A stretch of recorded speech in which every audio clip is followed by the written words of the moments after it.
YOLO. Are you familiar with the frog in a pot analogy?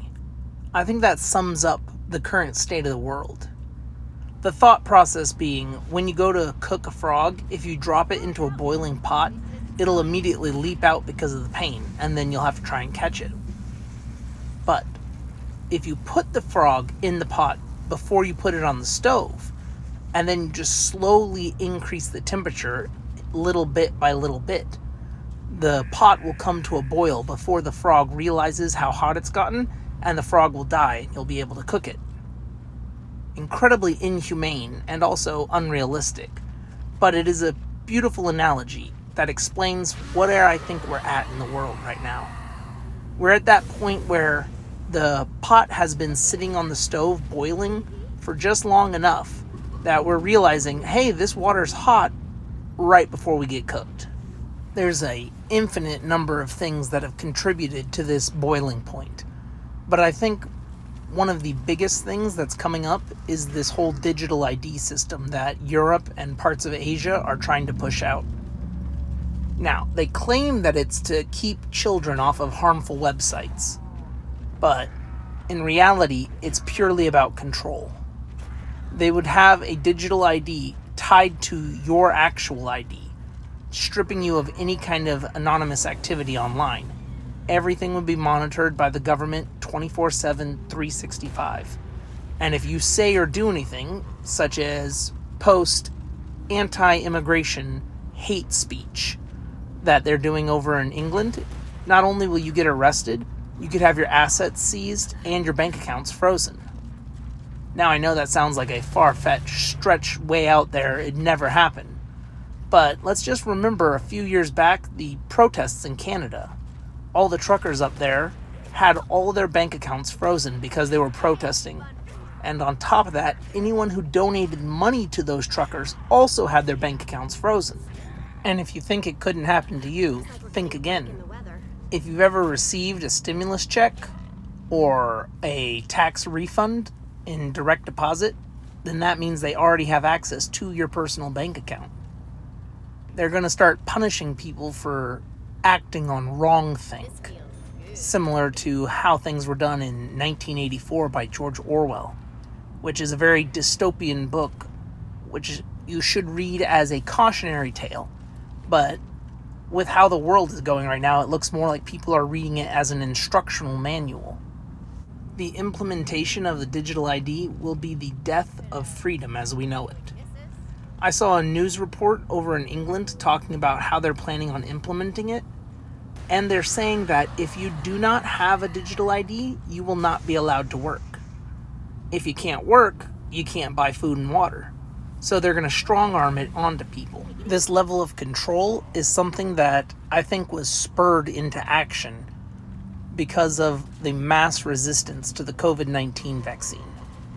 There were so many people, myself included, who absolutely refused to get the experimental vaccine because it had been pushed through FDA clearance in an emergency situation. So it had not gone through the proper testing and procedures.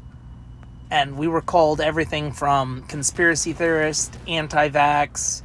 We were labeled as, far-right extremists, even though we were just practicing common sense, which is not to take an experimental drug. But with how many people showed resistance to that, it really spurred into action the need for more control on the government's parts, because they do not want you choosing something that they don't approve of. The only choice you should have is the one that they say is correct, which strips you of your own free will and autonomy. And if you spoke out against the vaccine in any public way, you were silenced, shadow banned, or you had your accounts terminated. There were a whole lot of words you were not allowed to say on YouTube during that time because of misinformation or disinformation. And during the Biden administration, they tried to set up a ministry of, I don't want to say ministry of truth because I've already quoted 1984, but yeah, it is a ministry of truth. They were going to determine online what was true and what was not. And if you said something that wasn't true, you would be in trouble. Now, the extent of that trouble, we don't really know how far they would have tried to push that because that would be a potential violation of the First Amendment. But as we know, the government loves to take advantage of emergency situations to gain as much power as it possibly can, and then it never returns that power to the people. And the COVID control, that was more of a test run to see just how much control they had over the population, and I don't think they were satisfied. You would lose your job if you didn't get the vaccine, so people were incentivized to just go ahead and take the experimental drug even though there were unknown side effects. And now that it's been a while, we do know the side effects were SAD, S-A-D, sudden adult death syndrome. There were people in their early 20s having heart attacks or other health-related complications because of blood clotting, because the drug had been pushed through so quickly. If the vaccine had come out, say, 5 or 10 years later, I'm sure it would have been safe by that point, because they would have gone through all the proper trials and procedures. But in an emergency situation, things get rushed. So suddenly you have thousands of people getting sick or dying from the vaccine that they were forced to take or lose their job and livelihood. But too many people chose not to take it, like myself, because we didn't trust it. And then we weren't able to be bullied or forced into taking it, which means the government didn't have as much control over the population as they wanted. So the next logical step is to freeze everyone's banks, to control who can buy and sell. Similar to the Book of Revelations with the Mark of the Beast, where it's like, you're not allowed to buy or sell unless you do what they say. Now, we did not have the technology for something like that throughout almost all of human history. If we did, somebody would have already done it in a totalitarian government. But now, we're pretty much at the point where we can have that technology. Recently, Bill Gates has said the replacement for the smartphone will be biometric tattoos. That'll be tattooed into your skin and have all the same data that your phone will have. So you never have to worry about losing your phone or having it stolen. All your data will be linked to you. That, combined with digital IDs and the fact that we're quickly moving away into a cashless society, means that they will have almost total control over anything you can or can't buy. Let's say you go to a political rally and it turns ugly. They just ping the location, and everyone who pulls up in that vicinity, their ID will log them in, and then they'll just block all their accounts. You're no longer able to upload videos, you cannot tweet or text anything that's going on, your bank account is frozen for however long they determine it to be, like 24 hours or 7 days, until they can do a proper investigation to make sure you were one of the good ones. That's the level of control that's coming next. And what I think will be the final nail in the coffin for this perfect storm will be central bank digital currencies, CBDCs. You will no longer have a need for physical bank branch locations, or for your known local town banks or your small regional banks. Because the way banking works now, at least in America, is the Federal Reserve controls the money, and they send the money to the different banks who do business with them. Those banks borrow said money, they pay back an interest rate and fees. You go to your local bank and withdraw $100. Well, your bank can't technically create the money, but they can quote-unquote buy the money from the feds. So your personal bank is a middleman. But with a CBDC, everything's digital, online, and instantaneous. The Federal Reserve will be able to have access to everyone's accounts, be able to see what you're using your money on, because all your money is being tracked 24/7, which they'll paint it as some kind of way to stop crime. No one will be buying drugs on the street, because if anyone tries to make a purchase, they'll instantly know. And with that level of control, they can do what they please. Say you've gone on vacation once, and you took a flight to go visit your family. You go to buy plane tickets to do another vacation at the end of the year for Christmas, and you get hit with a notification saying you've exceeded your carbon usage since you've already taken a plane ride this year. The transaction is declined, you are not allowed to purchase tickets. You have no other option, you have no physical cash, you can't go and do anything. If they determine you've fueled up your car too many times, you're no longer allowed to fuel up because you've hit your gasoline limit. Think World War I or World War II rations. But instead of getting ration cards, it'll be connected to your digital ID, which you go to buy groceries and say there is a shortage of chickens because another bird flu happened. Well, you're only allowed to buy 1 chicken breast per person. And they're going to know exactly how many chicken breasts are in your shopping cart. And if you try to steal it out of the store, they're going to know that too. There will be no privacy, no freedom, and you will not be able to speak about anything. Because if you say things, wrong speak, you'll get punished. This is the current and or near future state of the world. I think within the next 5 to 10 years, we will see a prototype for this to be implemented. A test run to see just how many people are willing to accept it and if they have enough power to enforce it. And if they're able to take an inch, the next step, a mile. Imagine if some Karen in an HOA had this kind of power. Anyone who lives within the HOA's vicinities is required to be at home, lights off by 10 p.m. And if you're not, they'll be able to track it. They'll get some kind of local city ordinance rule that allows them to check digital ID locations. Well, you weren't home by this time like you agreed to in the HOA rules, so now you have to pay a fee, even though work ran late and you didn't have a choice. Here in America, everyone loves to think that our freedom of speech is untouchable because our First Amendment is protected by the Second Amendment. If they ever try to do anything like that, we'd just shoot them. And maybe a generation or two ago, that was potentially true. But in recent times, we've even seen presidents joking about how they have the military and the United States citizens wouldn't be able to stop a fighter jet. Gone are the old days where you could just shoot a problem away. How do you shoot a digital line of code that freezes everything you own? Say you decide to go somewhere, but the government doesn't approve of it, and they remotely shut down your electric vehicle. They'll have you completely trapped without ever having to put you in a cage. There's a saying here in America, which is the only reason they want to take your guns away is because you would shoot them for what they would do next. And now, having this much control in the near future through technology, that's the equivalent of taking your guns away.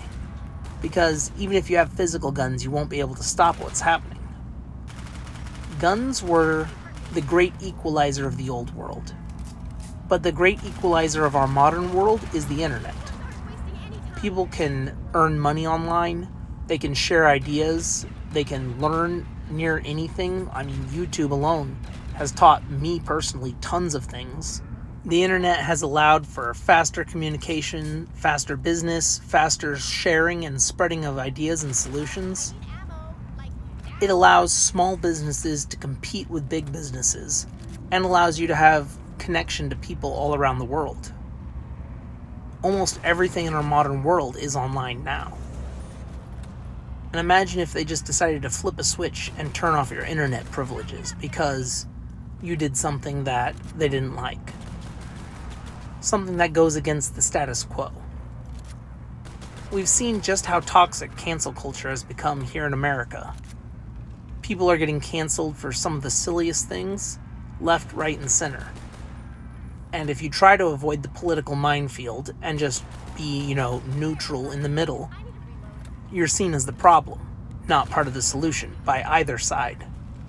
There is no happy medium or middle ground anymore. It is an us versus them mentality. What's going to happen when they have the power to inflict their will on us, or when we have the power to inflict our will upon them? We as a society are not ready, nor are we near responsible enough to handle that level of power and control. And this is assuming we don't all blow ourselves up in World War III beforehand.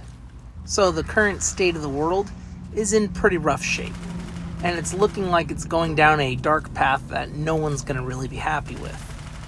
But most people don't even have time to realize what's happening because They're too busy working their job and their side hustle and possibly a second side hustle and pulling themselves up by the bootstraps so hard just so they can hit rent for one more month, hit those credit card payments, make the minimum payments on their loans. In short, they've got everyone stuck in a constant loop of survival so that they can have the time to lay down the groundwork and build the foundation to bring in this new technology and a level of control.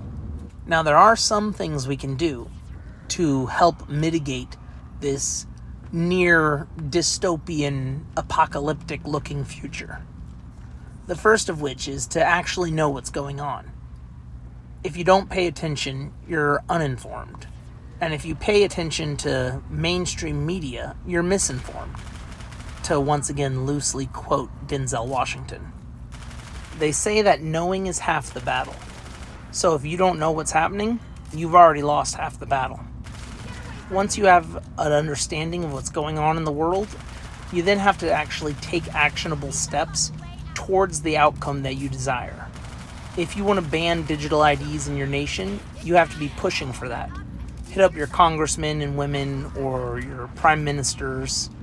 Figure out who is in charge and how you can get your problem in front of them.